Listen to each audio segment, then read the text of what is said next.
Lock வந்து இது மட்டுமே ஃபுல்ஃபில்லாக இருக்கும் சார்.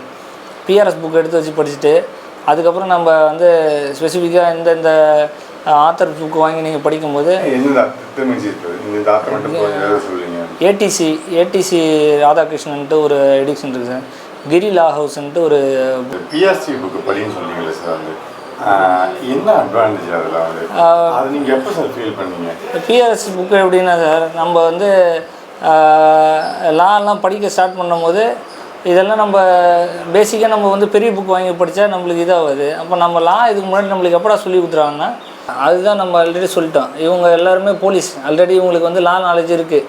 எல்லா ட்ரைனிங் சென்டர்லேயும் இவங்க இந்த மார்க் இது கிளியர் பண்ணால் தான் அவங்களுக்கு வந்து அவங்க வந்து அந்த பாஸ் மார்க் எடுத்துகிட்டு தான் போலீஸாக உள்ளாரே வராங்க.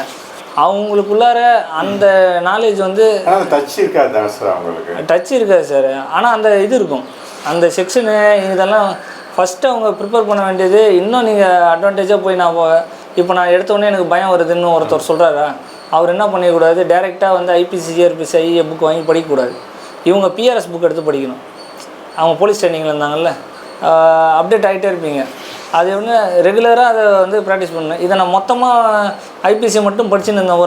ஒரு நாள்லேருந்து ஒரு 3 மாதம் கூட வச்சுக்கோங்க. 3 மாதமாக நான் அந்த 511 தான் படிச்சுன்னு இருந்தேன். படித்து முடிச்சுட்டேன்.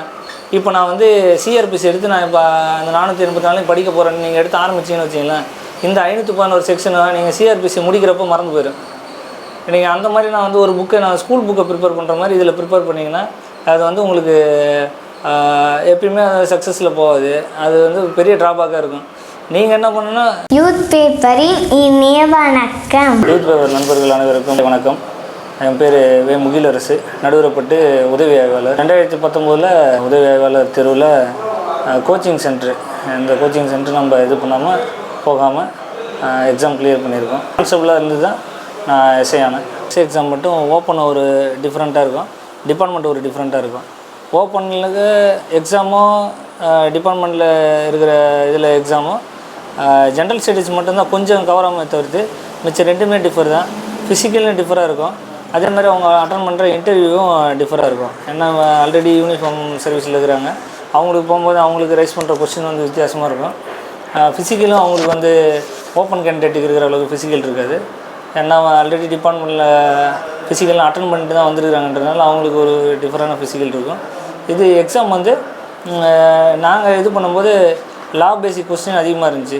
110 கொஸ்டின் லாவில் இருக்கும். அது இல்லாமல் இதில் ஜென்ரல் ஸ்டடீஸு, சைக்காலஜி அது வந்து 30 60 கொஸ்டின் இருக்கும். இந்த மாதிரி இருந்துச்சு. இப்போ பேட்டர்ன் மாறி இருக்குதா சொல்கிறாங்க. அதில் வந்து லா ஸ்டடீஸ் வந்து கம்மியாகிடுச்சு, 80 கொஸ்டின் இருக்குது. ஜென்ரல் ஸ்டடீஸு அது கூட வந்து சைக்காலஜி, இங்கிலீஷு அதெல்லாம் தமிழெல்லாம் சேர்த்து மொத்தமாக வந்து 90 கொஸ்டின் கேட்குறதா. இப்போ அப்படி பார்த்தீங்கன்னா இப்போ வந்து லா இப்போ ஜென்ரல் ஸ்டடீஸ் அவங்க வந்து ஜென்ரல் புக்ஸை படிச்சுட்டு போகிறாங்க. அடுத்தது சைக்காலஜி ப்ரிப்பேர் பண்ணி போகிறாங்க. இதே லா படிக்கிறவங்களுக்கு ஒரே ஒரு புரிதல் தான். ஓப்பன் கேண்டிடேட்டுக்கும் டிபார்ட்மெண்ட் கேண்டிடேட்டுக்கும் ஒரு டிஃப்ரெண்ட் இருக்குது. என்னன்ட்டா எவ்வளோ வேக்கண்ட் இருக்குதுன்னு பார்க்கணும். ஒரு 1000 இதில் ஒரு 800 வேக்கண்ட் இருக்குது, இதில் 200 வேக்கண்ட் இருக்குதுன்னா காம்படிட்டர் வந்து இதில் அதிகமாக இருப்பாங்க, இதில் காம்படிட்டர் கம்மியாக இருப்பாங்க. அதுலேயும் இருக்கிற காம்படிட்டர் டிபார்ட்மெண்ட் கோட்டாவில் இருக்கிற காம்படிட்டர் யாருன்னு பார்த்தீங்கன்னா உங்கள் கூட உங்கள் சர்வீஸில் இருக்கிறவங்க தான். உங்கள் கூட உங்களை மாதிரியே போலீஸாக ஒர்க் பண்ணுறவங்க தான் இருக்கிறாங்களே. அவங்களுக்குள்ளார என்னென்ன ஒர்க் ப்ரெஷர் இருக்கும், யாரெல்லாம் இது பண்ணியிருப்பா, அதில் எப்படி படிக்க முடியும் அப்படின்றது உங்களுக்கு என்ன மைண்ட் செட் இருக்குதோ அதே தான் எல்லாருக்கும். யாரும் வந்து ஃப்ரீயாக இருந்துட்டு படிச்சிட முடியாது. அதே மாதிரி அவங்களும் ஒர்க்கு இதுலேருந்து தான் படிக்கிறாங்க, நீங்களும் அதே தான் படிக்கிறீங்கன்றதுனால 2 பேருக்கும் ப்ரெஷர் அந்த லெவலுக்கு தான் இருக்கும். இதில் நீங்கள் என்ன எஃபெக்டிவாக பண்ணுறீங்க அப்படின்றது தான் இது. சப்போஸ் வந்து ஒரு 200 வேக்கண்ட் இருக்குதுன்னா அதில் வந்து இவ்வளோ கேண்டிடேட் தான் போடுவாங்கன்றது டிபார்ட்மெண்ட்டில் ரொம்ப கம்மியாக இருக்கும். அதுலேயுமே படிக்கிறவங்கெல்லாம் எடுத்து பார்த்திங்கன்னா இன்னும் கம்மியாக போயிடும். ஸோ அதில் பாஸ் ஆகிறது எனக்கு தெரிஞ்சு ரொம்ப ஈஸியான விஷயம்னு நினைப்பேன். நம்ம லா படிக்கணும் சார். நம்மளுக்கு வந்து போலீஸ் டிபார்ட்மெண்ட்டில் லான்றது உங்களுக்கு எங்கே தொடங்கப்படும்னா உங்கள் ட்ரைனிங்லே இருக்கும். ட்ரைனிங்கில் ஐபிசி சிஆர்பிசி ஐஏ இல்லாமல் இருக்காது. போலீஸ் அட்மினிஸ்ட்ரேஷன் ஆர்கனைசேஷன் அது ரெண்டுமே கொடுத்துருவாங்க. நிர்வாகம் மற்றும் அமைப்பு அந்த புக் இருக்கும். அது இல்லாமல் பிஎஸ்ஓ வந்து ஃபுல்லாக இது பண்ணலனால அது வந்து ஒரு பேசிக்கான விஷயமா நிர்வாகத்திலே நிர்வாகத்திலையும் அமைப்புலேயும் அதை வந்து சொல்லிவிடுவாங்க. அதுலேயே உங்களுக்கு ஒரு கிளியரன்ஸ் வந்துடும். அது என்ன கிளியரன்ஸ்னால் இதெல்லாம் ஒரு ஸ்டேஷனில் போடுற செக்ஷன்ஸ் அப்படின்ட்டு உங்களுக்கு ஒரு கிளியரன்ஸ் வந்து அது மூலிமா போலீஸ் ட்ரைனிங் முடிச்சுட்டு வெளில வந்தவங்க தான் அவங்கெல்லாம். அதனால் பேசிக்கான லா நாலேஜ் இருக்கும். அதை வந்து இந்த எக்ஸாம் ப்ரிப்ரேஷன் ஆகும்போது நம்ம ஃபுல்லாக கவர் பண்ணுறதா இருக்கும். இதில் என்னென்னா பேட்டர்ன் வந்து இந்திய தண்டனை சட்டம்னு சொல்லிவிடுவாங்க, குற்றவியல் நடைமுறை சட்டம், அதே மாதிரி சாட்சிய சட்டம்ட்டு மொத்தமாகவே முடிச்சிடுவாங்க. அப்படி முடிக்கும்போது நீங்கள் ஃபுல்லாக படித்தாங்கன்னா ஆமாம் ஃபுல்லாக படித்தாகணும். ஐபிசியில் இருக்கிற எல்லா செக்ஷனையும் படித்தாகணும், சிஆர்பிசியில் இருக்கிறத படித்தாகணும், ஐஏ படித்தாகணும், பிஎஸ்ஓ படித்தாகணும். இதில் நீங்கள் எப்படி படிக்கலாம்?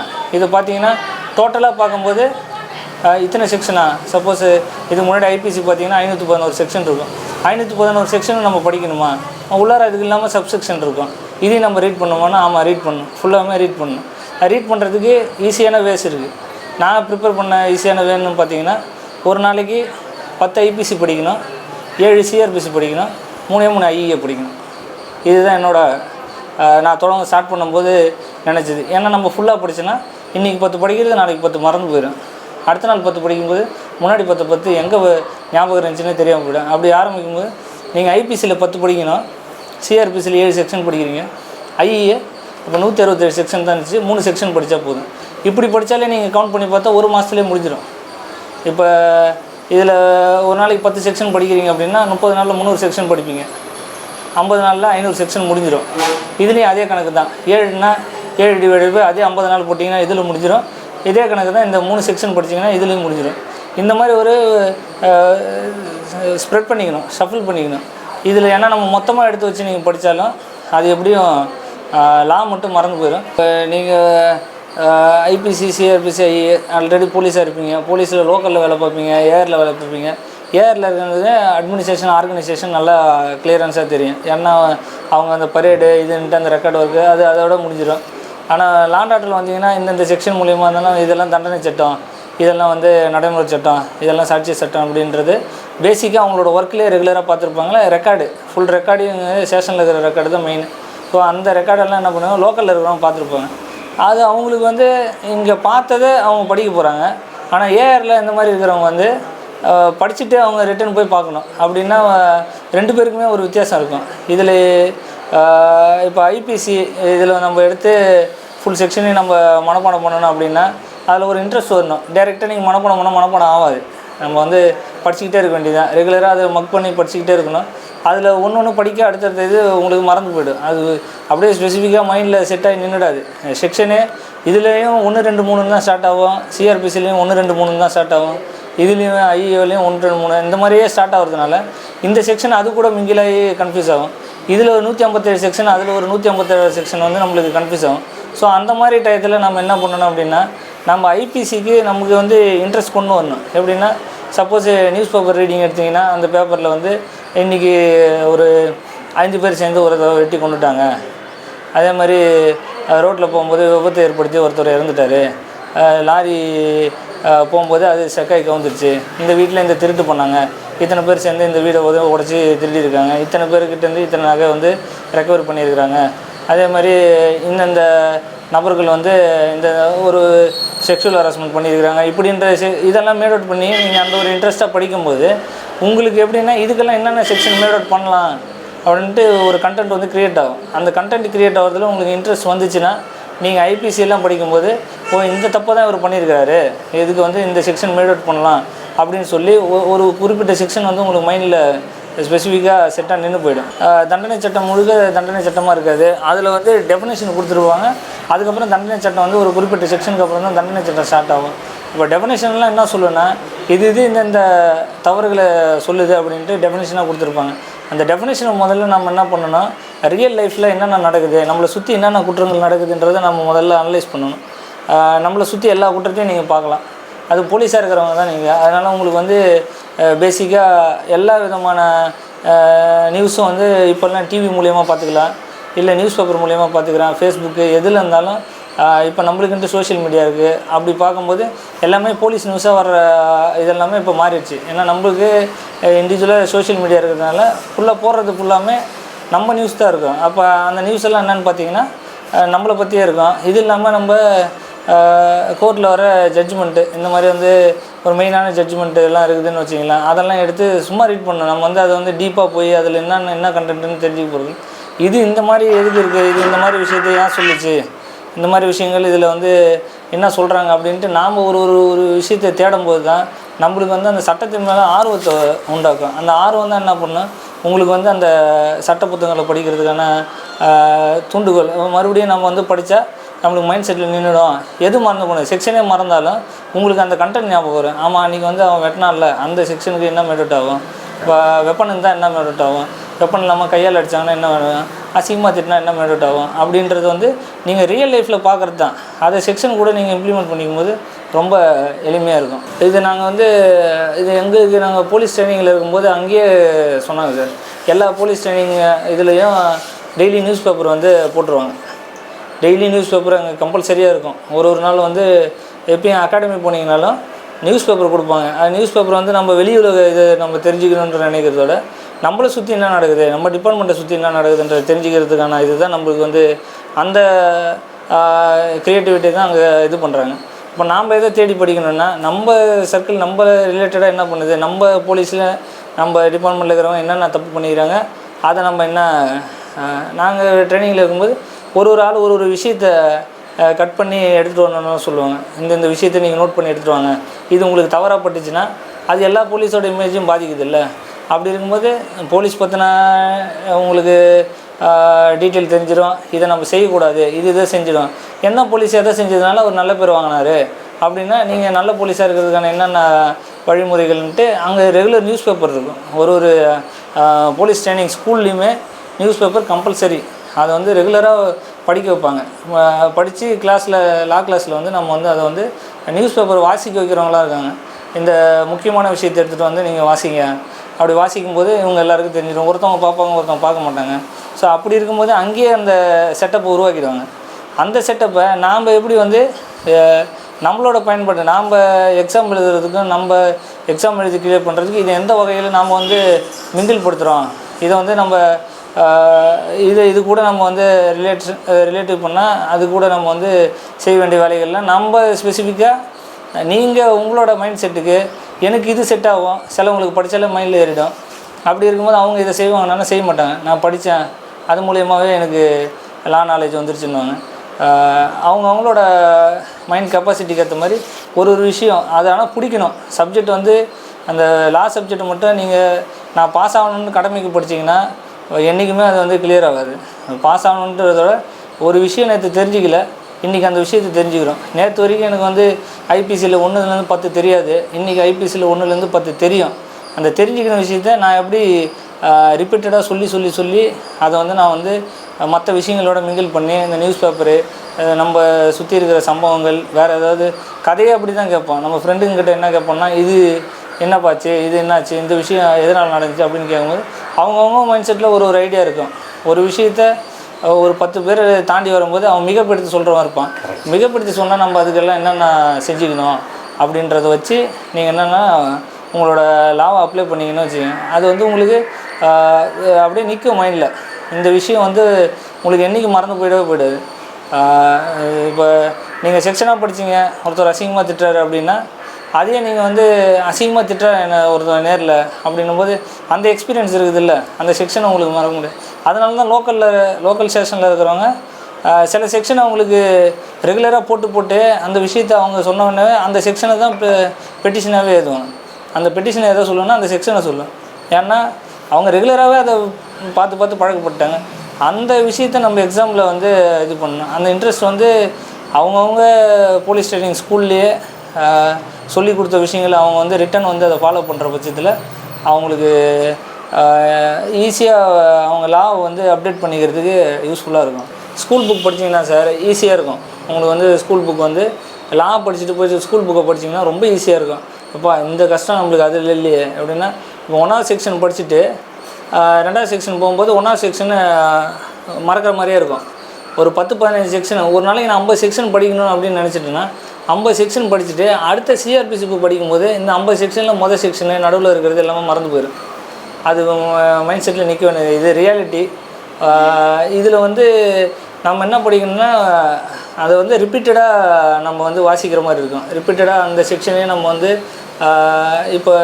இப்போ 10 படித்தோமா, ஒரு நாளைக்கு ஒரு செக்ஷன், ஒரு ஐபிசியில் 10 சிஆர்பிசியில் ஒரு 7, ஐஏவில் ஒரு 3 இந்த மாதிரி சொல்லணுமா. அடுத்தது அதை நம்ம வந்து மாற்றிக்கணும். மாற்றிட்டு இதில் 10 படித்தது ஒரு கொஞ்ச நாள் ஆகிட்ட பிறகு 20, இதில் வந்து ஒரு 14, அதில் அப்படி பண்ணும்போது ஒரு ஓவராலாக உங்களுக்கு வந்து இந்த விஷயங்கள் மாறி மாறி இதில் 500 செக்ஷனு 511 செக்ஷனு நீங்கள் சொல்கிற மாதிரியான ஒரு மைண்ட் செட்டுக்கு வருவீங்க. அது எப்போ வருவீங்கன்னா எக்ஸாம் கால் ஃபார் ஆகிட்ட பிறகு இதை நீங்கள் ஒரு வருஷமாக ப்ரிப்பேர் பண்ணிட்டீங்கன்னா கால் ஃபார் ஆகிட்ட பிறகு உங்களுக்கு அந்த ரிவிஷன்லேயே நீங்கள் ஒரு நாள்லேயே 500 செக்ஷன் 511 செக்ஷனை சொல்கிற அளவுக்கு வளர்ந்துருப்பீங்க. இதில் 484 செக்ஷன் சொல்கிற அளவுக்கு உங்களுக்கு எப்படின்னா அப்டேட் ஆகிட்டே இருப்பீங்க. அது ஒன்று ரெகுலராக அதை வந்து ப்ராக்டிஸ் பண்ணேன். இதை நான் மொத்தமாக ஐபிசி மட்டும் படிச்சுன்னு இருந்தேன். ஒரு நாள்லேருந்து ஒரு 3 மாதம் கூட வச்சுக்கோங்க. 3 மாதமாக நான் அந்த 511 தான் படிச்சுன்னு இருந்தேன். படித்து முடிச்சுட்டேன். இப்போ நான் வந்து சிஆர்பிசி எடுத்து நான் இப்போ அந்த 484 படிக்க போகிறேன்னு நீங்கள் எடுத்து ஆரம்பிச்சிங்கன்னு வச்சிங்களேன், இந்த 511 செக்ஷனை நீங்கள் சிஆர்பிசி முடிக்கிறப்போ மறந்து போயிடும். நீங்கள் அந்த மாதிரி நான் வந்து ஒரு புக்கை நான் ஸ்கூல் புக்கை ப்ரிப்பேர் பண்ணுற மாதிரி இதில் ப்ரிப்பேர் பண்ணிங்கன்னா அது வந்து உங்களுக்கு எப்பயுமே அது சக்ஸஸில் போகாது. அது வந்து பெரிய ட்ராபேக்காக இருக்கும். நீங்கள் என்ன பண்ணணுன்னா ஷஃபில் பண்ணிக்கணும். ஷஃபில் பண்ணிட்டு இதில் இவ்வளோ அப்படின்னும் போது உங்களுக்கு வந்து படித்ததுக்கான சாட்டிஸ்ஃபேக்ஷனும் இருக்கும். அடுத்தது படிக்கும்போது இதுக்கு முன்னாடி இருக்கிற செக்ஷனை ரிவிஷன் பண்ணிவிட்டு அடுத்தது அதையும் சேர்த்து வச்சுட்டு நம்ம வந்து அடுத்தடுத்த இதுக்கு போகிறதுக்கு யூஸ்ஃபுல்லாக இருக்கும். 3 செக்ஷன் அப்படின்னா ஒரே நாளில் படிக்கணும், பிரித்து படிக்கணும், அதான் சொல்லுவீங்க? ஆமாம் சார். பிரித்து ஒரு இப்போ ஐபிசியில் ஒரு 10 படித்தா போதும் சார். சிஆர்பிசியில் ஒரு 7 படித்தா போதும். இதில் ஒரு 3 படித்தா போதும். இது இப்போ பேசிக்காக ஆரம்பிக்கிறவங்களுக்கு, இது ஃபுல்லாக படித்தவங்களுக்கெல்லாம் எந்த கான்செப்ட் கிடையாது. அவங்க ஃபுல்லாகவே சொல்லுவாங்க. இப்படி ஆரம்பிக்கும் போது அவங்களுக்கு வெறுப்பு வராது. அவங்க மொத்தமாக அவங்களுக்கு வந்து ஒரு விஷயத்தை வந்து நம்ம ஃபுல்லாக படிச்சிட்டோம் அப்படின்ற கம்மியாக படித்தா ஆனால் அது மைண்டில் நிற்கிது. அடுத்தது நம்ம ஒரு 10 செக்ஷனை படித்தோன்னா 20 செக்ஷன் ஆகிடுச்சு. இதுக்கு முன்னாடி அந்த 20 செக்ஷனை படிச்சிருக்க மாட்டாங்க. அந்த சாட்டிஸ்ஃபேக்ஷனோட படிச்சுன்னு போயின்னே இருக்கணும். டக்குன்னு திடீர்னு அவங்களால வந்து என்ன பண்ண முடியாது, எல்லாத்தையும் மைண்டில் வச்சுக்கிற அளவுக்கு ஒரே புக்கை மட்டும் படிச்சுன்னு இருந்தாலும் அடுத்த புக்கை படிக்கும்போது அந்த விஷயம் வந்து எரேஸ் ஆகிட்டே இருக்கும் சார். இது மாதிரி நம்மளுக்கு இந்த இதில் ஸ்டோரேஜ் ஏறுது பாருங்கள், இதில் அது ஒரு 14 நாளைக்கு அப்புறம் என்ன பண்ணோம், அதுக்கு முந்தின நாள் இருக்கிற ஸ்டோரேஜை வந்து கிளியர் பண்ணுமா, அதை வந்து கிளியராக பண்ணி கொடுக்கும். அதில் உங்களுக்கு என்ன சொல்கிறது, பிடிச்ச விஷயங்கள் மட்டும்தான் அதில் நிற்குமே தவிர்த்து நீங்கள் மெமரி பண்ணுற எந்த விஷயமும் அதில் ஸ்டோரேஜ் ஆகாது. அப்போ அந்த விஷயங்கள் வந்து ரிப்பீட்டடாக நீங்கள் செய்ய அது அப்புறம் தான் ஸ்டோரேஜாக ஒரு குறிப்பிட்ட நாள் 7 நாள் நிற்கிறது 14 நாள் நிற்கும். 14 நாள் நிற்கிறது 1 மாதம் நிற்கும். அந்த 1 மாதம் கெப்பாசிட்டி எப்போ வரும்னா, நீங்கள் நாளைக்கு எக்ஸாம் எழுத போகிறீங்கன்னா இன்றைக்கி வரும். நாளைக்கு காலையில் எக்ஸாம் எழுத போகிறீங்கன்னா இன்றைக்கி நைட்டு அந்த ஃபுல் ஸ்டோரேஜில் இருக்கிறீங்கன்ற மாதிரி ஒரு ஸ்டேஜ் வரும். அப்போ தான் நீங்கள் எக்ஸாமில் போய் உட்கார முடியும். அதுதான் நம்ம ஆல்ரெடி சொல்லிட்டோம். இவங்க எல்லாருமே போலீஸ், ஆல்ரெடி இவங்களுக்கு வந்து நாலேஜ் இருக்குது. எல்லா ட்ரைனிங் சென்டர்லேயும் இவங்க இந்த மார்க் இது கிளியர் பண்ணால் தான் அவங்களுக்கு வந்து அவங்க வந்து அந்த பாஸ் மார்க் எடுத்துகிட்டு தான் போலீஸாக உள்ளாரே வராங்க. அவங்களுக்குள்ளார அந்த நாலேஜ் வந்து டச் இருக்காது சார். அவங்களுக்கு டச் இருக்காது சார். ஆனால் அந்த இது இருக்கும், அந்த செக்ஷனு இதெல்லாம் ஃபஸ்ட்டு அவங்க ப்ரிப்பேர் பண்ண வேண்டியது. இன்னும் நீங்கள் அட்வான்டேஜாக போய் இப்போ நான் எடுத்தோடனே எனக்கு பயம் வருதுன்னு ஒருத்தர் சொல்கிறாரா, அவர் என்ன பண்ணிக்கூடாது, டைரெக்டாக வந்து ஐபிசி சிஆர்பிசி ஐஏ புக் வாங்கி படிக்கக்கூடாது. இவங்க பிஆர்எஸ் புக் எடுத்து படிக்கணும். அவங்க போலீஸ் ட்ரைனிங்கில் இருந்தாங்கல்ல, போலீஸ் ட்ரைனிங்கில் இருந்தப்போ அவங்களுக்கு கொடுத்தாங்கல்ல புக்கு, அதை எடுத்து அவங்க திரும்ப படிக்கணும். இன்னொரு அதில் பெஸ்ட் அட்வான்டேஜ் என்னென்னா, நாங்கள் எக்ஸாம் எழுதி முடித்த பிறகு அனலைஸ் பண்ணது, அந்த மாதிரி பிஆர்எஸ் புக்கில் வந்து ஒரு 40% கொஸ்டின் கேட்டுருவாங்க. அந்த பிஆர்எஸ் புக்கிலேருந்து இவங்க ட்ரைனிங் சென்டர்லேருந்து அவங்க ட்ரைனிங் பண்ண அந்த இடத்துலேருந்து வர்றதுலே வந்து ஒரு 40% கேட்டுருவாங்க. அப்புறம் 60s தான் நீங்கள் வந்து இதுலேருந்து படிக்கிற மாதிரி இருக்கும். அதுவும் புக்கு வந்து புக்கு வந்து நிறையா வெரைட்டி ஆஃப் புக்கு இருக்குது சார். புக்கு வந்து நீங்கள் பார்த்தீங்கன்னா எவ்வளோ ஆத்தர்ஸ் இருக்காங்க, அதெல்லாம் எடுத்து வச்சு நீங்கள் பார்த்துன்னு இருந்தீங்கன்னா ஒரு முடிவுக்கே வராது. இதில் வந்து நம்ம கொஸ்டின் பேட்டர்ன் எடுத்து பார்த்தீங்கன்னா, கொஸ்டினில் ஒரு கண்டென்ட்டில் ஒரு சில வார்த்தை கொடுத்துருப்பாங்க. அந்த வார்த்தையில் எந்த புக்கு வருது அப்படின்றத நீங்கள் முதல்ல நோட் பண்ணணும். இப்போ இந்திய தண்டனை சட்டம் 54 என்ன சொல்லுது அப்படின்றது இருக்குன்னா, அந்த இந்திய தண்டனை சட்டம் 54 கீழே இருக்கிற ஆப்ஷனில் இதை சொல்லுது அப்படின்றத வச்சு அந்த அதே கண்டென்ட்டில் இருக்கிற புக்கு எங்கே இருக்குது, அது எந்த எடிக்ஷனில் இருக்குது அப்படின்ட்டு இது பண்ணலாம். அதில் பெஸ்ட்டு பார்த்தீங்கன்னா ஏடிசி அந்த எடிக்ஷன் ஒன்று இருக்கும். ஏடிசி அவர் ராதாகிருஷ்ணன் சார்ன்ட்டு ஒருத்தர் இது பண்ணுவார். கிரி லா ஹவுஸு அப்படின்ட்டு ஒரு இது இருக்கும். இவங்கெல்லாம் எப்படின்னா நம்மளோட எக்ஸாம் லாங்குவேஜ்லேயே இருக்கும், அந்த கண்டென்ட்டில் எதுவுமே மாறாது. அப்போ நீங்கள் வந்து நீங்கள் படித்த விஷயம் தானே அந்த இடத்துல ஒரு ஒரு கொஸ்டின் ஆரம்பிக்கிறதுனால இந்த இதில் தான் ஆரம்பிக்கும். அப்படின்னும்போது நீங்கள் புக்கை சூஸ் பண்ணுறதே லாவில் வந்து கொஞ்சம் கரெக்டாக சூஸ் பண்ணணும். நாம் வந்து நிறைய ஆத்தர் இருக்காங்கன்ட்டு நாம் வேறு எடுத்து படிச்சுருந்தோம் அப்படின்னா அங்கே போய் கொஸ்டினில் இருக்கும்போது அதே கொஸ்டின் தான் கேட்பாங்க. அந்த செக்ஷனுக்கு அவருக்கு இது பண்ண லாங்குவேஜில் க்ரியேட் பண்ணியிருப்பார். ஆனால் உங்களுக்கு எக்ஸாமில் அதுவே ஒரு இதெல்லாம் ஐஏவில் எடுத்திங்கன்னா இன்னும் உங்களுக்கு கன்ஃபியூஸ் ஆகும். ஐஏவில் கரெக்டான புக்கு சூஸ் பண்ணால் அப்போ தான் உங்களுக்கு இதை வந்து படிக்கிறது ரொம்ப ஈஸியாக இருக்கும். சார் இந்த லா புக் படிக்கிறது இந்த பிஆர்சி புக்கு படின்னு சொன்னீங்களே சார், வந்து என்ன அட்வான்டேஜ் அதில் வந்து அது நீங்கள் எப்போ சார் ஃபீல் பண்ணீங்க? பிஆர்சி புக்கு எப்படின்னா சார், நம்ம வந்து லாலாம் படிக்க ஸ்டார்ட் பண்ணும்போது இதெல்லாம் நம்ம பேசிக்காக நம்ம வந்து பெரிய புக் வாங்கி படித்தா நம்மளுக்கு இதாகாது. அப்போ நம்ம இதுக்கு முன்னாடி நம்மளுக்கு எப்படா சொல்லி கொடுத்துருவாங்கன்னா நம்ம ட்ரைனிங் எடுக்கும்போது சொல்லி கொடுத்துருக்காங்க. அப்போ ஃபஸ்ட்டு அதை கலெக்ஷன் பண்ணுவோம். அது என்னென்னா என்னோடய லா புக்கே என்கிட்ட இருக்கும். அது வந்து இப்போ வந்து பார்த்திங்கன்னா அதுலேருந்து சில அப்டேட் பண்ணி இப்போ இருக்கிற இப்போ லாஸ்ட்டாக ட்ரைனிங் முடித்தவங்களுக்கு ஒரு அப்டேஷனில் ஒரு புக்கு கொடுத்துருப்பாங்க. அவங்கக்கிட்ட நம்ம போய்ட்டு என்ன பண்ணணும்னா அவங்க எப்போ ட்ரைனிங் முடித்தாங்களோ, இப்போ சப்போஸ் 2023 ஏதாவது ட்ரைனிங் முடித்தாங்களா, அந்த போலீஸ்கிட்ட போய்ட்டு நம்ம ஒரு புக்கை கேட்டு அவங்க ட்ரைனிங்கில் என்ன பண்ணாங்கன்றதை கேட்டு அந்த புக்கை வாங்கி நம்ம படிக்கும்போது இன்னும் நம்மளுக்கு ஈஸியாக இருக்கும். இப்போ இருக்கிற அப்டேட்டு நம்ம காவல்துறையில் இருக்கிறதெல்லாம் அதில் வந்து சில விஷயங்கள் இது பண்ணுவாங்க. அதுவும் கொஸ்டினாக வரும். இது இல்லாமல் எஸ்எல்எல் மைனர் ஆக்ட் இருக்கும். அந்த எஸ்எல்எல் மைனர் ஆக்டில் வந்து உள்ளார கண்டென்ட் கேட்க மாட்டாங்க. ஆனால் வந்து இந்த மோட்டார் வாகன சட்டம் எந்த ஆண்டில் க்ரியேட் பண்ணாங்க, எங்களுக்கு கேட்ட கொஸ்டின் இளைஞர் காவல்படை இந்த யூத் பிரிகேடு எந்த வருஷம் அந்த சட்டம் அமலுக்கு வந்தது அப்படின்னு கேட்குறாங்கன்னா அதெல்லாம் வந்து சட்டத்தோட தலைப்பு வரிகள் இந்தந்த சட்டம்னா அப்படின்னு இருக்குல்ல, அதோட தலைப்பு அதை மட்டும் நீங்கள் இதுலேருந்து படித்தா போதும். அதுலேருந்து ஒரு 2 கொஸ்டின் வரும். இப்போ நீங்கள் ப்ரீவியஸ் இயர் கொஸ்டின் பேப்பர்லாம் எடுத்து இது பண்ணிங்கன்னா அது ஈஸியாக நீங்கள் கேதர் பண்ணிக்கலாம்ல. அது பிஆர்எஸ் புக்கை படிச்சுட்டு இப்போ நம்ம ஏடிசி அந்த எடிக்ஷன் எடுத்தாலே போதும். ஏடிசியில் 32 சட்டம் இருக்கும். அது மூணு சட்டமும் சேர்ந்த ஒரே புக்காக இருக்கும். இல்லை அவங்களே தனித்தனியாக போட்டிருப்பாங்க. இல்லை கிரிலா ஹவுஸ்ன்ட்டு ஒரு எடிக்ஷன் இருக்குது, அவங்களும் இதே கண்டென்ட்டு. அது ரெண்டுமே நீங்கள் அதை படித்து பார்த்தீங்கன்னா ரெண்டுமே ஒரே நியூஸை வாசிக்கிற மாதிரி இருக்கும். எதுவுமே மாறாது, ரெண்டுமே ஒன்றாவே இருக்கும். அது என்னென்னா போலீஸ் ட்ரைனிங் ஸ்கூலில் பண்ணதும் அந்த புக்குக்கும் இதுக்கும் எந்த ஒரு செக்ஷன் வேரியேஷனு, அதில் இருக்கிற வார்த்தைகள், அதில் இருக்கிற வரிகள் எதுவுமே மாறாது. அதில் இருக்கிற விடைகள் முதற்கொண்டு ரெண்டுமே ஒன்றாவே இருக்கும். அந்த மாதிரி இருக்கிறத நீங்கள் படிக்கும்போது தான் உங்களுக்கு என்னென்னா கொஷின் பேப்பரும் அதே மாதிரியே இருக்கும். இதை படிச்சுட்டு அதை படித்து நீங்கள் போய் கொஷின் பேட்டர்ன் பார்க்கும்போது கொஷின் பேட்டர்னு இதுக்கு ஈக்குவலாகவே இருக்கும். ஸோ அது வந்து உங்களுக்கு ரொம்ப யூஸ்ஃபுல்லாக இருக்கும். இல்லை நான் வந்து எனக்கு விருப்பப்பட்ட ஆத்தர்னு ஒருத்தர் இருக்கார், அவரை படிக்கிறேன்னா அது மாதிரி கொஷின் பேட்டர்ன் இருக்காது. அது மாதிரி உங்கள் பிஆர்எஸ் புக்கும் இருக்காது. உங்கள் புக்கு மட்டும் தனியாக ஸ்பெசிஃபிக்காக இருக்கும். இதை ரெண்டுத்தையுமே நீங்கள் வச்சு மூணுமே ஒரு சேர இது பண்ணும்போது தான் நீங்கள் உங்கள் எக்ஸாம் வந்து கிளியர் பண்ண முடியும். இல்லை நீங்கள் தனியாக ஒரு புக்கை வாங்கி படிச்சுன்னுக்கிறீங்க அப்படின்னா அதை எடுத்துகிட்டு போய்ட்டு உங்களோட கொஷின் பேப்பரில் பார்த்தீங்கன்னா அந்த வார்த்தை வரிகளுக்கும் இந்த வார்த்தை வரிகளுக்கும் வித்தியாசம் இருக்கும். லாக் வந்து இது மட்டுமே ஃபுல்ஃபில்லாக இருக்கும் சார். பிஆர்எஸ் புக் எடுத்து வச்சு படிச்சுட்டு அதுக்கப்புறம் நம்ம வந்து ஸ்பெசிஃபிக்காக இந்த ஆத்தர் புக்கு வாங்கி நீங்கள் படிக்கும்போது ஏடிசி ராதாகிருஷ்ணன்ட்டு ஒரு எடிக்ஷன் இருக்குது சார். கிரிலா ஹவுஸ்ன்ட்டு ஒரு புக்ஸு 2 தான் நாங்கள் இது பண்ணது. ஸோ அந்த புக்ஸு நீங்கள் வாங்கிட்டாலே போதும்.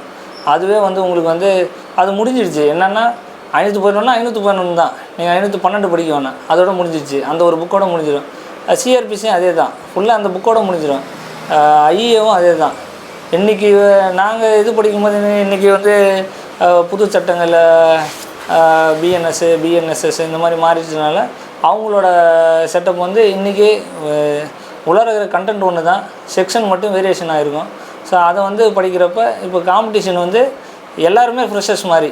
இப்போ இப்போ எங்கள் பேட்சில் 2013 ஒருத்தர் வேலைக்கு வந்திருக்காரு, அவர் இப்போ 2025 எழுத போகிறாரு அப்படின்னா அவருக்கு பிஎன்எஸ் புதுசு. இப்போ எழுத போகிறவங்களுக்கு பிஎன்எஸ் புதுசு அப்படின்னும்போது காம்படிஷன் வந்து ஈக்குவல் ஆகிடுச்சு. இப்போ யாருக்கும் தனியாக முன்னாடி வந்து அந்த டயத்தில் இதுக்கு முன்னாடி 2-3 எக்ஸாம் எழுதியிருப்பார், அவருக்கு வந்து ஏற்கனவே ஐபிசி படித்த எக்ஸ்பீரியன்ஸ் இருக்குது, 2-3 எக்ஸாம் அட்டன் பண்ணியிருப்பார். அப்படின்றவங்க எல்லாருக்குமே என்ன ஆகிடுச்சு, இன்றைக்கி செக்ஷன் எல்லாமே இந்த எழுத போகிற ஃபஸ்ட் எக்ஸாம் எழுது. ஏன்னா புதுசாக சட்டங்கள் மாதிரி எழுத போகிற எக்ஸாம்ன்றதுனால உங்களுக்கு வந்து எல்லாருமே ஈக்குவல் தான். இதில் யாரும் வந்து நான் இதுக்கு முன்னாடி அதை நிறைய படிச்சிருக்கேன், போயிருக்கேன், எனக்கு ஐபிசி செக்ஷன் ஃபுல்லாக தெரியும் அப்படின்றவங்களுக்கும் செக்ஷன் மாறி இருக்குது. செக்ஷன் எப்படின்னா சப்செக்ஷன்லாம் நிறையா உருவாயிடுச்சு. முதல்லாம் பார்த்திங்கன்னா இப்போ ஒரு சொத்தழிமுன்னா 425 அந்த 426 7 அப்படி போனதெல்லாம் எப்படின்னா இப்போ பிஎன்எஸில் 324 கிளாஸ் 1 2 3 அப்படி 4 5 6 வரைக்கும் இந்த மாதிரி போயிடுச்சு. ஸோ அவங்களுக்கு புதுசு தான் இது. இதை படிக்கும்போது அவங்க அதை வச்சு இதில் வந்து என்ன பண்ணிக்க முடியாது, ஒரு இதை கொண்டு வர முடியாது. அந்த மாதிரி இன்றைக்கி செக்ஷன் வந்து இந்த ஃபஸ்ட் எக்ஸாம் மட்டும் எல்லாருக்கும் பொதுவான எக்ஸாமாக இருக்கும். இதுக்கு முன்னாடி படித்தவங்களுக்கும் சரி, இப்போ புதுசாக படிக்க போகிறவங்களுக்கும் ஒன்று தான்.